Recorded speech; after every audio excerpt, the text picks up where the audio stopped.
बच्चों एक्सरसाइज 4.2 का question number second है। सो डेट द पॉइंट, और ये 3 पॉइंट है बच्चों ए बी सी, और कहता है कि इसको आप प्रूफ कीजिए कि ये कोलिनियर है। तो कैसे सॉल्व करेंगे बच्चों, तो वीडियो को वॉच करना है, आसानी से समझ में आ जाएगा। तो चलिए क्वेश्चन को सॉल्व करते हैं। तो बच्चों यहाँ पर 3 पॉइंट है ए बी सी, और हमें क्या प्रूफ करना है, ए कोलिनियर। ठीक है, तो कोलिनियर का मतलब ये होता है बच्चों कि एक ही लाइन पर पॉइंट का होना। तो अगर 3 पॉइंट आपको दिखाई दे रहे हैं और अगर वो एक ही लाइन पर हैं बच्चों, ए बी सी, मान लीजिए 3 पॉइंट हैं और ए बी सी, और अगर ये एक ही लाइन पर है तो इसको हम क्या बोलेंगे, कोलिनियर बोलेंगे बच्चों।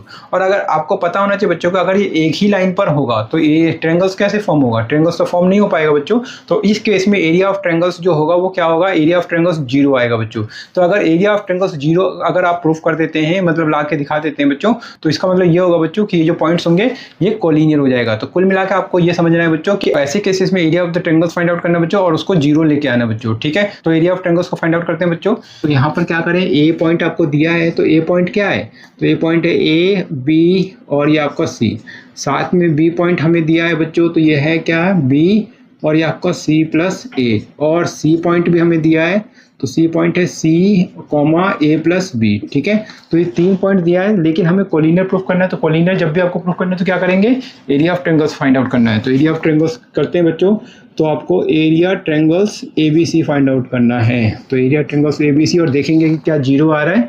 तो 0 के लिए क्या करें हमें, 1/2 और ये आपका x1 x2 x3 y1 y2 y3 1 1 1। ठीक है, ये फॉर्मूला आपको एग्जाम में लिखना भी है बच्चों, ताकि टीचर को पता चल जाए कि क्या फॉर्मूला यूज कर रहे हैं, कैसे सॉल्व करें, हर स्टेप को ध्यान से समझाना है उसको।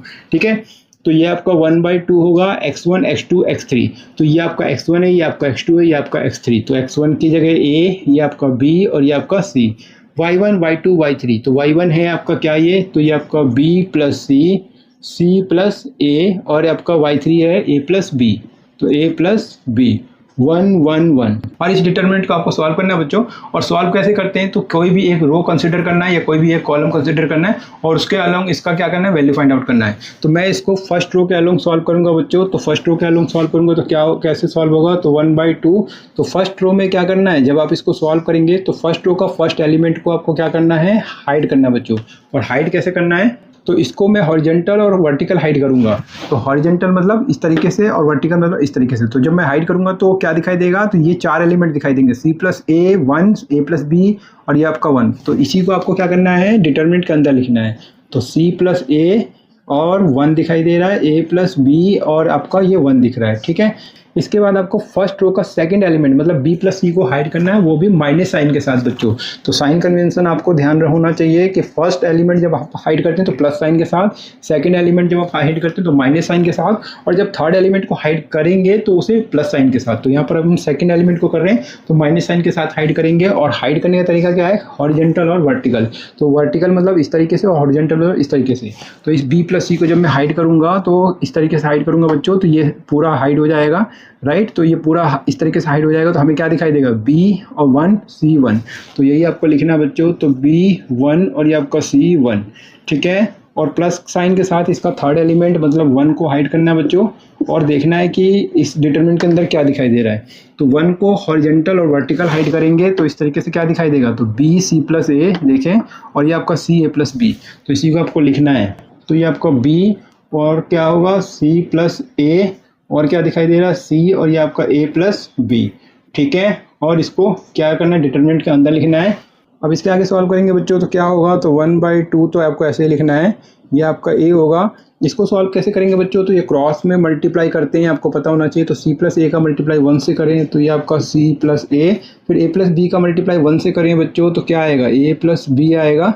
लेकिन यहाँ पर माइनस सब्ट्रैक्शन के लिए होता है बच्चों, तो a प्लस बी जो आता है ये माइनस, तो ये माइनस में हो जाएगा और ये भी आपका माइनस में हो जाएगा। ठीक है, समझ में आना चाहिए क्या हुआ। देखें a प्लस बी था, लेकिन उससे पहले एक माइनस का साइन था, तो ये माइनस a और ये आपका माइनस b। तो मैंने यही लिखा है बच्चों। ठीक है, अब यहाँ पर देखेंगे बच्चों तो ये क्या होगा, तो ये माइनस में ये आपका है b प्लस सी, और यहाँ क्या करें, b का मल्टीप्लाई 1 से तो b होगा, और c का मल्टीप्लाई 1 से करें तो c होगा, और माइनस करेंगे सब्ट्रैक्शन। ठीक है, यहाँ पर देखें तो ये आपका 1, और यहाँ पर क्या करें, तो b का मल्टीप्लाई a प्लस बी से करेंगे बच्चों।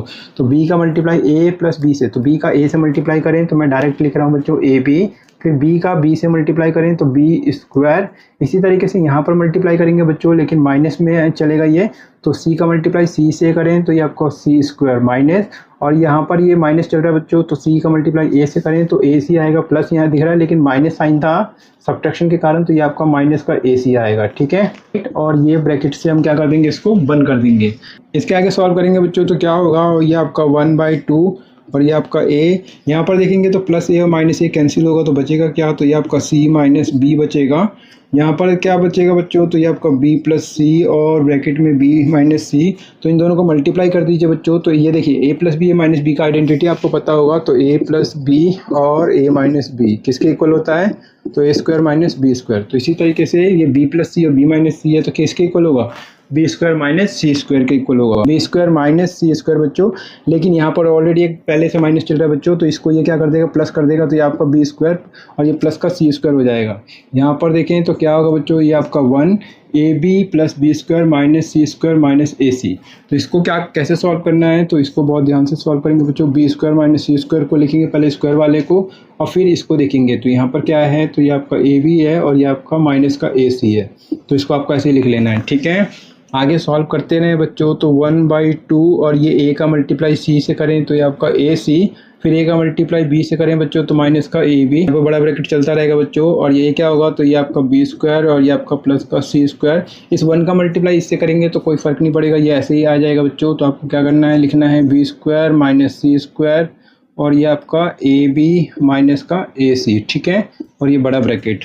इसके आगे सॉल्व करते हैं बच्चों तो क्या होगा, 1/2 बड़ा ब्रैकेट और ये आपका ए सी माइनस ए बी, और यहाँ पर क्या हो जाएगा, तो माइनस का बी स्क्वायर, तो माइनस का बी स्क्वायर प्लस का बी स्क्वायर, तो पूरा कैंसिल होगा, प्लस का सी स्क्वायर माइनस का सी स्क्वायर ये भी कैंसिल हो रहा है, तो बचा क्या बच्चों, तो यहाँ पर बच रहा है ये आपका प्लस का ए बी और ये आपका माइनस का ए सी। यहाँ पर देखेंगे कुछ कैंसिल हो रहा है क्या, तो प्लस का ए सी और माइनस का ए सी भी कैंसिल हो रहा है, और ये minus A B plus A B भी कैंसिल हो रहा है। तो इस तरीके से 1/2 अंदर कुछ नहीं बच रहा, तो मतलब 0 हो गया। तो 1/2 का मल्टीप्लाई 0 से करें तो 0 आ रहा है। तो इस तरीके से आपने क्या देखा बच्चों कि अगर मैं इसका एरिया फाइंड आउट किया तो क्या आ रहा है, 0 आ रहा है। तो अगर एरिया 0 आ जाता है बच्चों तो गिवन पॉइंट्स क्या हो जाते हैं, कोलिनियर हो जाते हैं। ये बात मैंने शुरू में बताया बच्चों। तो आपको लास्ट में लिख देना है बच्चों कि देयरफॉर द गिवन पॉइंट्स, तो आपको लास्ट में लिख देना बच्चों the given points are collinear, और ये हो जाता है हेंस प्रूव्ड बच्चों। तो उम्मीद करता हूँ ये क्वेश्चन भी बहुत आसानी से समझ में आ गया होगा बच्चों। अगर अच्छे से समझ में आ गया तो वीडियो को लाइक करना है, चैनल पर नए आते तो प्लीज चैनल को सब्सक्राइब कर लेना बच्चों, क्योंकि एनसीईआरटी के आसान सॉल्यूशन में इस चैनल पर आपके लिए प्रोवाइड करा रहा हूँ बच्चों। तो प्लीज चैनल को सब्सक्राइब कीजिए बच्चों और चैनल से जुड़ जाइए। और अगर आप चैनल को सब्सक्राइब करते हैं तो मुझे बहुत अच्छा लगता है बच्चों, और मैं हमेशा कहता हूँ कि मैं आप लोगों के लिए ज़्यादा से ज़्यादा मेहनत करता हूँ बच्चों। तो प्लीज़ चैनल को सब्सक्राइब कीजिए और कमेंट करके मुझे जरूर बताएं बच्चों कि आपको अच्छे से समझ में आ रहा है बच्चों। मिलते हैं नेक्स्ट वीडियो में बच्चों। अपने वीडियो को वॉच किया, इसके लिए आप सभी का बहुत बहुत धन्यवाद बच्चों।